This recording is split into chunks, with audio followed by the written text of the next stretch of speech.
Gente, plano de saúde é sempre o perrengue, uma dor de cabeça, mas o doutor Elton Fernandes está aqui para nos orientar. Tudo bem? Prazer estar aqui de novo, Regina. Todo meu e recebê-lo. É uma honra estar aqui para mim. Saúde vai bem? Vai bem, tá tudo bem. A minha tá bem, a família tá bem. Seu pai? Meu pai tá bem, tá Ai, bem. que boa notícia. Estamos conseguindo tratar e estamos conseguindo estabelecer um controle, vamos dizer assim, né? Da maneira possível, Da maneira né? possível. Porque ontem foi o dia dos pais, Ontem foi, né? foi um dia bonito, foi um dia... Eu não estava com ele, vou visitá-lo no outro final de semana, mas foi ótimo poder conversar e vê-lo animado. Que bom, fico feliz. Ai, doutor, vamos falar de plano de saúde? A gente esquenta a cabeça com o plano de saúde, hein? Pois é, tá cada vez mais caro. As pessoas acham que agora, esse negócio do rol da ANS vai diminuir o valor, as operadoras falam. A gente não tem nenhuma perspectiva de diminuir valor no plano de Conversa saúde. fiada. Conversa fiada. Isso deve ficar cada vez mais caro, ao bem da verdade. O lucro delas cada vez maior e a gente cada vez mais tendo que buscar direitos e entender problemas aí, porque eles estão danados. Vai ter um reajuste agora, importante, no meio do ano? A gente teve de 15,50, agora no meio do ano já teve, tá? Ah, agora no meio do ano, também em agosto. Também em agosto já passou, né? Então, assim, 15,50%.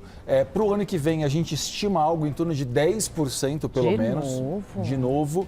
Tá? Deve ser um reajuste bem alto aí novamente. Mas é aquela coisa que a gente sempre diz aqui. O melhor plano de saúde, claro, é aquele que cabe no seu bolso, mas sempre que for possível, privilegiar a contratação de um plano individual ou familiar. Porque ele, no longo prazo, tem um preço muito menor. As pessoas falam assim para mim, mas ele é mais caro agora. Ele é mais caro no início, mas é porque no longo prazo ele fica muito mais barato, faz diferença. Só a título de curiosidade, ouvindo aqui as orientações do Dr. Elton, eu entrei no site da ANS e tal e mudei meu plano de saúde, consegui fazer a portabilidade. Foi uma canseira? Foi, mas eu consegui. Para me livrar desse... Quer dizer, tive o aumento, mas eu consegui uma parcela mais em conta. Porque com 54 anos o preço vai lá em cima, doutor. E aos 59, né? Tem outra bordoada, entendeu? Então tem que ficar prestando atenção nisso. A gente contrata plano de saúde ainda muito, olhando para o nome da operadora. Exatamente. Né? E se, na verdade, todas elas que só querem cobrir o que está no rol da ANS, ao bem da verdade, não faz muita diferença. Tá? Então, assim, vale muito saber qual é o hospital que você gosta e quem atende lá. Isso, eu fui pelo hospital. Então, vamos às perguntas do pessoal de casa? A Janaína diz, o que significa o rol taxativo e o que muda com essa regra nova? É muito importante a gente dizer o seguinte, o rol taxativo devia ter outro nome. Ele devia ter um nome que chamaria rol prioritário. Mas a Justiça colocou assim como uma forma de dizer, olha, isso aqui é o que o plano tem que cobrir. Mas ele será possível cobrir coisas que não estão no rol quando você, por exemplo, esgotou os tratamentos dentro do rol. Então vamos pensar naquela pessoa que tem uma doença. Isso. Ela, de repente, já fez vários tratamentos, ela fez vários exames. O caso de hoje de manhã, por exemplo, um paciente já fez vários exames, não conseguem diagnosticar qual é precisamente a doença dela. Poxa vida. Ela precisa de um outro exame muito específico, por exemplo, que não está no rol. Ela consegue, então, porque o caso dela, ela já fez aqueles exames triviais todos. Uma pessoa que já fez uso das medicações que estão no rol. Ela, de repente, até pode, mas ela primeiro vai ter que esgotar aquilo que está no rol. Ou o médico vai ter que atestar que aquilo que está no rol não serve. Tá? É isso, ela vai ter sempre que criar uma exceção. Então, assim, a gente pode excepcionar o rol. O rol, então, ele deveria chamar como prioritário. É isso que a gente deveria entender, tá? Numa palavra melhor, assim, a gente deveria pensar. A prioridade da cobertura é o rol. Quando não tiver ali tratamento disponível, quando você esgotar aquilo, tudo bem buscar algo fora. A prioridade é o rol. Não tendo...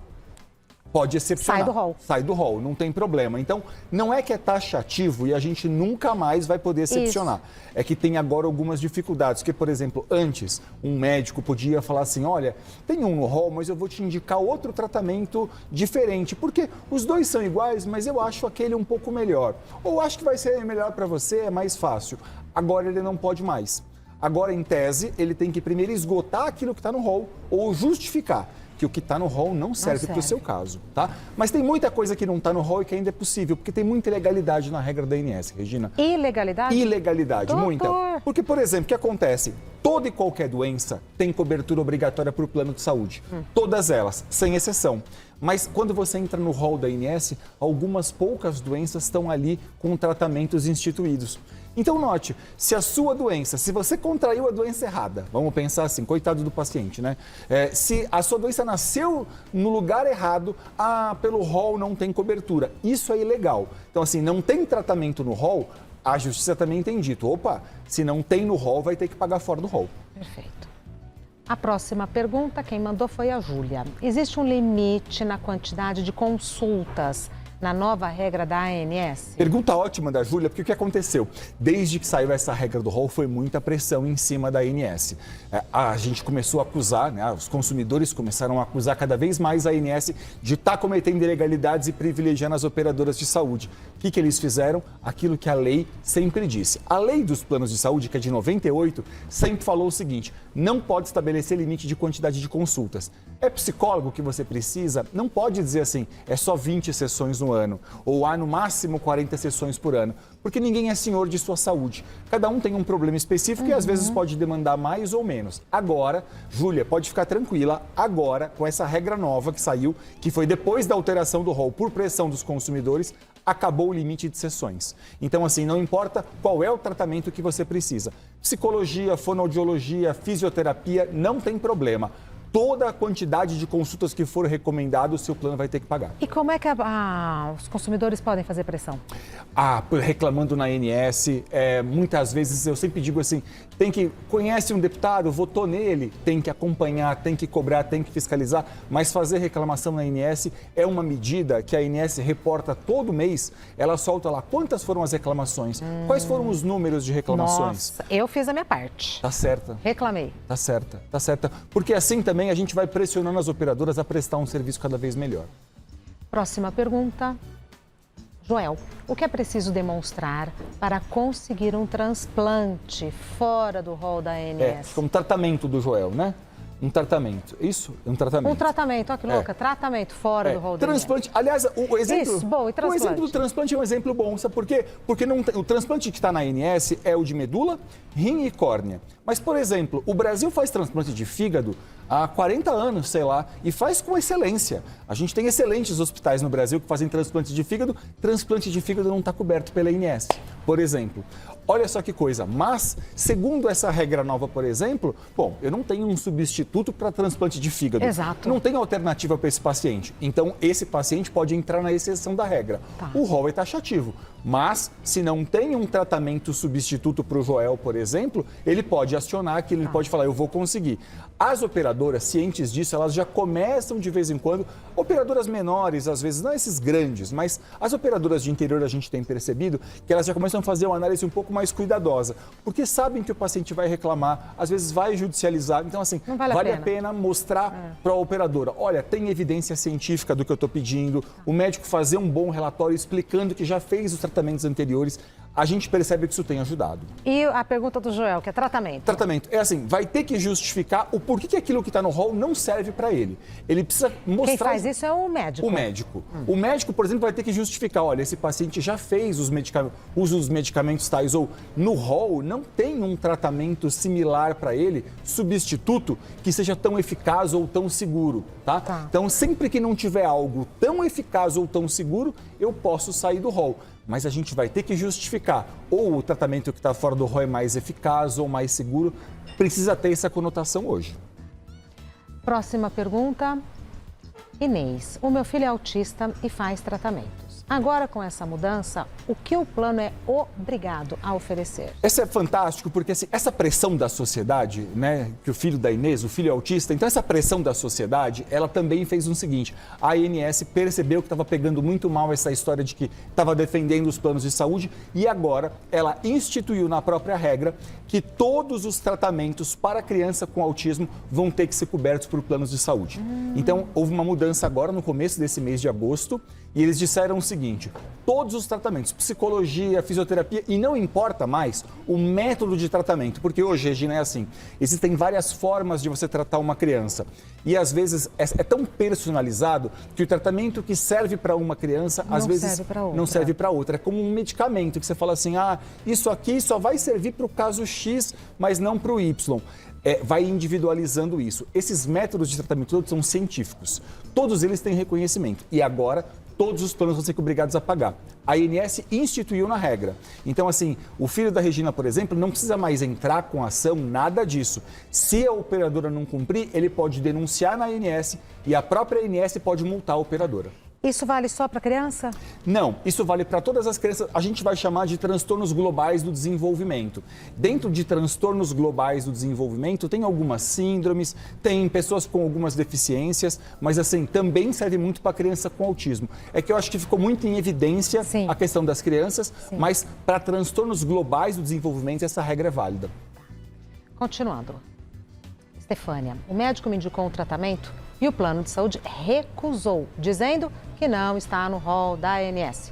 Como fica o paciente? Sem alternativa e pronto? Estefânia, a gente vai ter sempre que fazer a demonstração de que não está no rol, mas é essencial. Um dos tratamentos, por exemplo, que nunca a gente vai... Agora tem coisa, Regina, que é importante explicar o seguinte, nunca vai estar no rol. Por exemplo, home care. As pessoas falam assim também, a operadora negou home care dizendo que não está no rol. Não importa. Porque o que é home care? É a substituição daquela internação no hospital na sua casa. É isso que é. Então, se aquele paciente devia estar internado, mas ele não demanda mais um hospital, ele não demanda um leito de alta tecnologia, mas ele precisa de cuidado de enfermagem o tempo todo. Casa? Em casa, ele precisa de fonoterapia, fisioterapia, por exemplo, ele pode ter esses trabalhos todos na casa dele. Então, assim, isso nunca estará no rol. A operadora que fala assim, não está no rol, o tratamento que você precisa é home care. Não precisa, porque isso é só a substituição daquele tratamento que seria coberto no hospital e agora tem que ser pago em casa. E eu que, imaginando, leiga como sou, se colocar na ponta do lápis, para o plano de saúde, para o hospital, é mais barato. É mais ele barato. em casa do que no hospital? É muito mais barato. Uma grande diária num hospital, por exemplo, hoje em São Paulo, um bom hospital, 5, 7 mil reais, só a diária hospitalar muitas vezes. Então. Tá? Sem ninguém colocar a mão em você. Sem isso. Tá? Teve a Isso. visitinha mais. É isso. E em casa você barateia muito? Sim, barateia bastante, porque isso assim, é uma técnica de enfermagem, assim, mas você vai... Né, uma diária de hospital é uma técnica de enfermagem com todos os encargos dela. Pois é. Então, assim, nenhuma dúvida. Continuando. Janaína, o meu filho foi diagnosticado com autismo e as terapias são muito longe de casa. Teria que andar 20 quilômetros para levá-lo todos os dias. Isso é permitido? A pergunta da Janaína é ótima. Por que as operadoras fizeram agora? Elas começaram a falar o seguinte para as famílias de crianças com autismo, por exemplo. Não, eu tenho sim um tratamento para você, mas eu tenho só uma clínica e geralmente nos extremos da cidade. Geralmente essas clínicas são muito longe da casa da pessoa. Então eles agora falam assim, eu não estou negando o tratamento, não estou recusando mais. Mas tem que ser lá. Mas tem que ser lá. Isso é ilegal. Nesses casos, por exemplo, a própria ANS tem intervisto e diz o seguinte, olha, primeiro, tem que ser na modalidade de radioterapia indicada pelo médico, na quantidade de horas que o médico recomendou e não pode ser muito longe da residência. Tem um raio ali. Tem um raio, é assim, a regra ela não estabelece, mas a justiça, nos casos que chegam à justiça, ela tem dito geralmente assim, 5 a 10 quilômetros é um raio razoável. E tem que ser na mesma cidade. Não pode, por exemplo, um paciente que mora em São Paulo ser enviado para São Bernardo do Campo, como acontece. Poxa vida. Tá? Então, essas coisas são ilegais.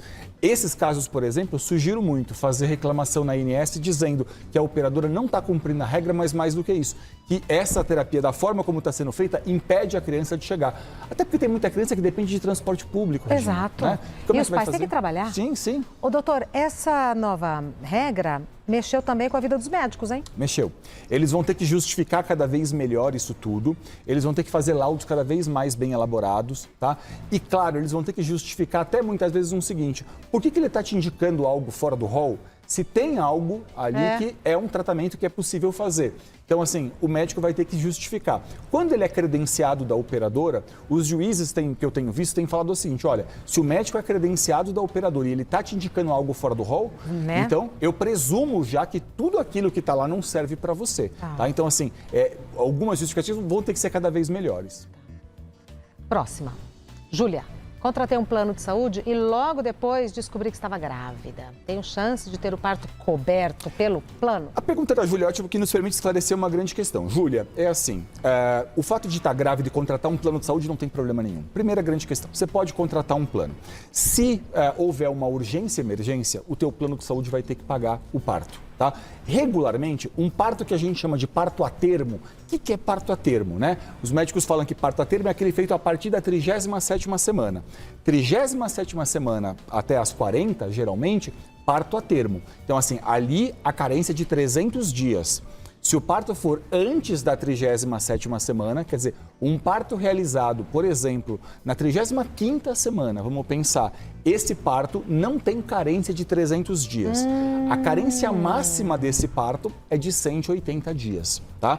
E se for uma emergência, se acontece algo com essa mãe, se esse bebê está em risco, o prazo é de 24 horas. Então, assim, entro sabendo que estou grávida. Em regra, se tudo der certo na gestação, bonitinha, regular, chegar até as 40 semanas, não vai ter cobertura, mas eu posso inserir a criança. Deu qualquer problema, qualquer complicação, é urgente? 24 horas, o plano tem que cobrir. Não é urgente, mas vai ter que fazer na 35ª semana por alguma questão clínica ou porque teve ali uma indicação. Uma indicação. Nenhum problema, tranquilo. Aí a carência é de 180 dias e não mais de 300. Então, vale a pena contratar plano de saúde para quem está grávida? Vale muito a pena, sem dúvida nenhuma. Um problema menos, né? Dr. Elton Fernandes tem um site que é eltonfernandes.com.br, Elton sem H e com N de navio no final, Elton Fernandes com S. Parabéns e muito obrigada. Muito obrigado, aula prazer sempre, estar aqui, viu? E a gente fica com mais coragem de... Tem que lutar. Lidar com esse assunto, porque é um assunto que intimida. Tem que lutar. Fala em plano de saúde, mas eu já estou há tantos anos e tal, mas tem que lutar. Eu vi você falando do André Rezende. André Rezende é um grande amigo, que sempre está fazendo live comigo também, e é uma pessoa ótima que sempre tenta desmistificar essas coisas e falar muito. Exatamente. Tá? E acho que é importante a gente ampliar esses direitos todos para a população. E que essa postura cômoda da gente não é uma postura inteligente. É verdade. Não é? Tem que ser mais atuante. Tem que lutar. Muito obrigada. Obrigado. Saúde. Muito obrigado. Até breve. Até breve.